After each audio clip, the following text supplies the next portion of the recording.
Hello my dear subscribers, எல்லோரும் எப்படி இருக்கீங்க? இன்றைக்கி மார்னிங் பிரேக்ஃபாஸ்ட்டுக்கு குவிக் அண்ட் ஈஸியாக புனுகுலு அண்ட் எறக்காரம் தான் ப்ரிப்பேர் பண்ணலாம் அப்படின்ட்டு ஸ்டார்ட் பண்ணியிருக்கேன். எறக்காரம் ரொம்பவே ஈஸியாக ப்ரிப்பேர் பண்ணிடலாம்.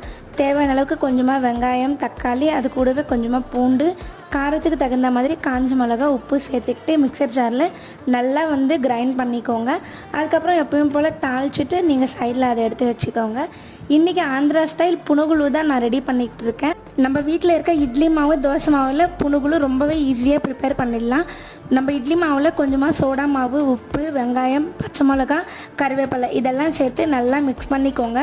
உங்களுக்கு மாவு கன்சிஸ்டன்சி கொஞ்சம் தண்ணியாக இருந்துச்சுன்னா அரிசி மாவு சேர்த்துக்கிட்டு நல்லா மிக்ஸ் பண்ணிக்கிட்டு குட்டி குட்டி போண்டாவாக ஆயிலில் விட்டு ஃப்ரை பண்ணி எடுத்துக்கோங்க. அண்ட் எனக்கு கொஞ்சம் தண்ணியாக இருந்துச்சு, என்கிட்ட அரிசி மாவு இல்லை, அதனால் நான் சேர்த்துக்கல.